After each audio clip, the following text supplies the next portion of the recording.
everyone? Welcome back to the You Like That podcast extra episode edition.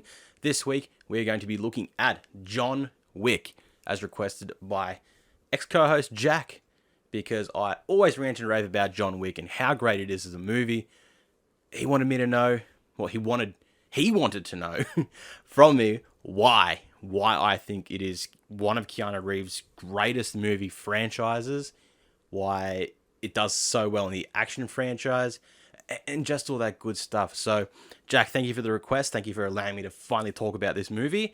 So without further ado, because I'm doing a very late recording, because who said doing two podcasts is a fucking good thing to do?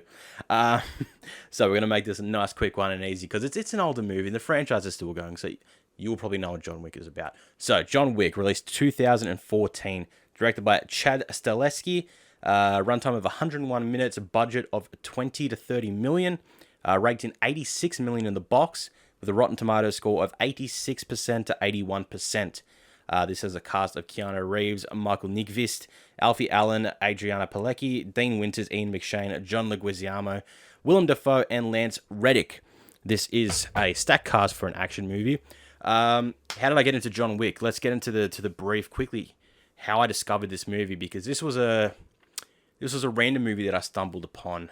This was in my early phase of buying physical media and building my Blu-ray collection of DVDs. Scrolling through JB Hi-Fi, buy two, get one free sales are on, 20% off. Time to stock up and get some shit. And I was an adventurous, I'd spend money on movies that I hadn't seen and be like, maybe. Going through, and I see John Wick. And it's a lovely cover. It's Keanu Reeves. I'm like, okay, I know Keanu Reeves. He looks like he's a badass in the front of this case. Sure, we'll pick it up, give it a go. Finally get down to watching it a few weeks later, and oh my god, completely lost my shit at this movie. Straight away, I'm like, Dad, you need to watch this movie straight away. And as soon as I showed my dad, bang, he was involved straight away. We went to see the other two at the cinemas together because he loves these movies as much as I do. And if anyone knows my dad, he's a martial arts action type of guy. He loves that. That's his taste of movies. There's a classic action, fighting, just brilliant stuff. And John Wick delivers on that. So, John Wick is single-handedly the greatest action movie I've ever witnessed with my eyes. And I've seen a lot. I have seen a lot of action movies. But this one really sticks itself out there and solidifies itself as being such an incredible entry into an overused franchise where it's so easy to make an action movie these days.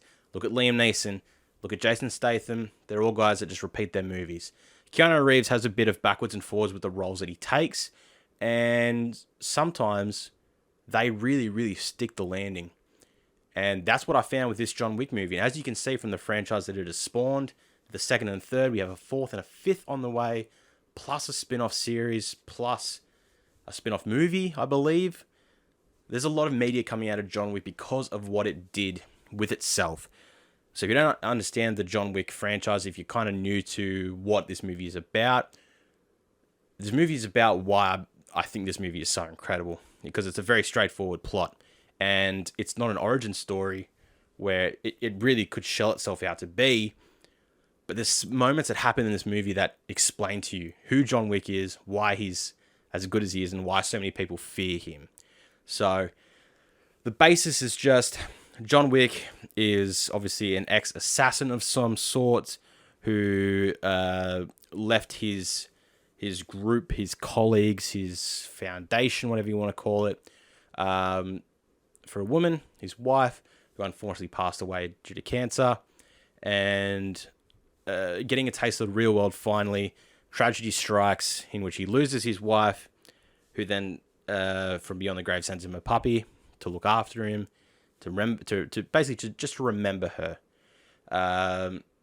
A break-in robbery happens with Alfie Allen's character, who kills the dog and sets John Wick on a massive rampage. This movie is just a rampage movie of revenge and really showing you how much of a absolute gangster John Wick is in this. And it drives itself from the very start of the movie. The part that the only introduction that John Wick needs is told perfectly from Alfie Allen's dad's characters. He's the big Russian mob boss. And after he learns about what his son has done, and it goes into this beautiful fucking... John Wick is down. He's realized, you know what? I'm gonna get my revenge. This kid has fucking crossed the line. I've been out of it, but you know what? For this, it's worth probably getting back into it. So as the mob boss is speaking to his son and explaining who this person is that he's wrongfully done this to, we're seeing John just covered in blood, bashing down his concrete floor, and Alfie Allen's dad is just going on about, we called him the boogeyman. I saw him kill 3 guys in a bar with a pencil. One day he said he wanted to leave, so I gave him an impossible task, and the bodies he buried that day laid the foundation of what we are today. But the way it's delivered, there's this beautiful... This score is behind it, where it's just so low, but it's a little bit ominous, and it's mysterious, but it's like... It's giving you this sort of like... Almost like a fear factor as well. In you're learning about who John Wick really is without being told or shown anything from beforehand.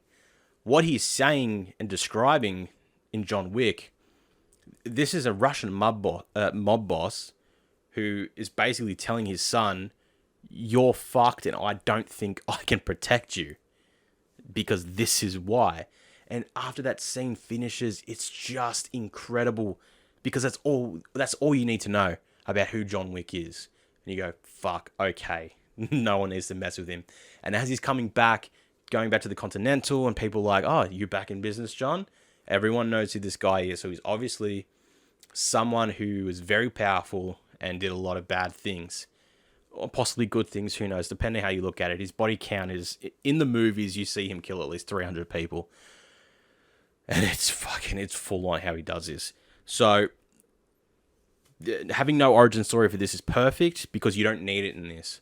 And even through the second and third, you still don't really get an origin story. You get glimpses and little parts taken here and there, and you put it together and you go, okay, I'm kind of getting it. But we don't need to know that because everything that this movie's putting forward is just, you don't care about it. You just want to keep seeing this action unfold. So my main love for this first movie is how straightforward the plot is. It's just straight up, John Wick is going to kill this kid because he fucked with him, and that's all there is to it. There's underlying tones here and there, which is only really just that they're trying to stop John Wick from getting to his son, sending a lot of manpower to do it. Doesn't work. The only sort of other underlying plot is with Willem Dafoe, who is more of a friend, an accomplice to John, who we think takes the open contract to assassinate John, but eventually helps him out in the end anyway. So there's some little underlying things there, but ultimately it is just it's straight revenge. There's no other female counterpart in this where there's another love interest. It doesn't go on a tangent to sort of lower the stakes to what it is. If anything, all the stakes are heightened. Even though there's some flaws in this movie, we can't dance around that question. It's an action movie. There's flaws in the story. There's holes in the plot. But when he's just constantly driving and killing as many people as he can to get to what he needs in his final destination, it is just incredible. And once we get to that, which isn't even the end of the movie, he ends up killing the kid, but it's just so nonchalant. Like, he's gone through all these people, massive carnage, mayhem. And as the kid's just left on the ground being like, it's just a fucking dog. And John is just... The screen is just him walking up. And as he's about to say it was just a fucking dog, he just pops him and then turns and walks. When do you see that in a movie when the main guy's aim in killing who he needs to kill is just it's done so nonchalantly like that, where it just happens and then bugs off. There's no big talking moment in going back and forth about this, that, he's some text of why you're now bad and whatever else. It's just straight. It just happens. And then it's done. And then it keeps going even more forward. Because now it goes to his dad. And his dad's now trying to take him down. And that's still more just, come get fucked up. Come get fucked up. Fuck you. Everything. It's just action. It's wall-to-wall action, and it doesn't stop, but it's not just overdone male action. It looks amazing. The choreographed moves in this movie are second to none. And Keanu Reeves did 90% of his own stunts in this film, which is incredible, because when you watch this and you see some of the stuff that John Wick does, that's a lot of training and a lot of effort to go around this and do what he has done, because it is phenomenal. It's not just shooting people. It's everything else in between. It's the way he does it. It's his smarts. It's his wit. It's what shows you why he's such a badass. And it just keeps going through the whole movie. So, choreographed moves are second to none. The plot is amazing. Now, where are the holes in this movie? There were probably 3 points in this movie where John could have just been killed like that. It did the bad guy action trope of capture the guy who's the main protagonist in this movie. Oh, look, we've got him tied to a chair and we're all here. We could just kill him now. But all the bosses walk out. There's 2 goons left and he gets out and he kills everyone else. Okay, yeah, you look at that and go, okay, that's the main trope. Why wouldn't they just kill him then and there and see it happen with their eyes? It is what it is. When at the start of the movie, when he's robbed, he's blindsided, they could have killed him then and there, same thing. And then when he's in bed at the Continental and Willem Dafoe's taking the sniper shot at him, but that's sort of when we realize, he's on John's side, so he's not going to kill him. But given in that moment, John would have been dead. So it sort of shows you that there is some humanity to John Wick, that he's not some sort of unkillable god. There were moments where he could have completely died at the drop of a needle, but he didn't, and they kind of fixed that through the second and third movies, making him more godlike in a way. Some of the times it became a bit like, ooh, maybe, but that looked amazing. Who cares? So other than that, I don't find any other plot holes in this movie. You probably can if someone else watched it and they're more of a normie. They don't appreciate the movies the way I do like this. But the way that this plot just moves itself so easily, and in a decent runtime, 101 minutes, it's very, very digestible in this movie. I think overall, like, if you like action movies, this is the action movie to watch. If you like Keanu Reeves, this is a turning point for his acting career, where he's still a sexy man, long black hair, awesome beard, full black suit, and he's just going AWOL. Incredible. So if you want to watch him for that, there's a reason to watch it. If you want a cohesive action movie where there's no bullshit, there's no, oh, he kidnapped my wife, oh, he kidnapped my kids, oh, there's a love interest, oh no, blah, blah, blah. That's not what this movie is. This is straight action with a plot that makes sense and gets to where it needs to go and progress itself for the future.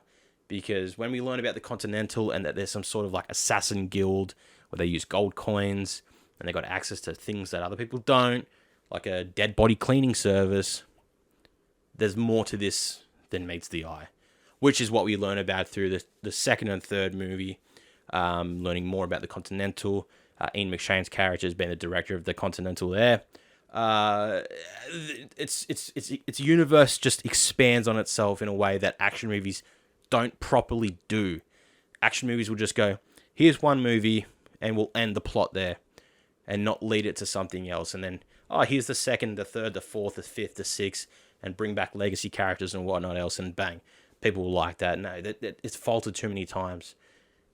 John Wick is the pinnacle of action movies that make sense with a plot, and it carries itself through the rest of the franchise, and it just goes up and up. And Keanu Reeves just keeps just improving on himself in these movies where he's done all these other pieces before. Maybe The Matrix might have been the only other one where he did something so in depth with his fighting and that. But this is to another level, and it just ramps up in the future movies. So I could just keep rambling about how great John Wick is for days and days and days, but I don't want to keep this going too long. It's already late enough as it is. John Wick, you can watch it on Netflix. The same with the second and the third. I'm pretty sure they're all three are on there. You need to watch all of them and then get excited for the fourth one when it comes out, because the cast is huge and it just keeps getting bigger and bigger. And I cannot wait for the future of John Wick. So, guys, thank you for listening to me here talk about John Wick and why it is the greatest action movie ever. And if you want to debate me on it, please do. Send me a DM over on the Instagram. If you're watching on YouTube, listening, wherever you get your podcast, please subscribe, rate the show, do anything that you can to help support me, because I really do appreciate it. This is the extra episode. So there is a main show episode that is located exactly where you are right now. That is a brand new movie that comes out every week that I review with some questions at the end, and we started off with some news for the week as well. So if you want to know about what's happening now with new movies, hit us up over on that show there. Last week I did Scream, very surprising movie. I'd highly suggest you go watch my review for that one there. This week is going to be Jackass Forever, and I'm going to be joined by my lovely fiance Brooke. And to quickly plug it, I also have a new podcast. Because doing 2 shows of this a week isn't already enough, I thought, fuck it, sports podcast.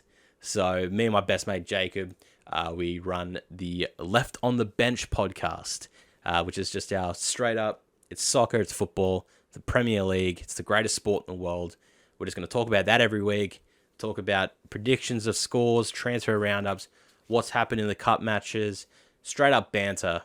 That's all the game is. So if you want to join us over there, it is an audio-only podcast for the moment being. So we're on Spotify, Google Podcasts. I'll have the links below as well. So if you can follow us over there, and if that's your thing, you're linked to a bit of sport, please come over and check us out there.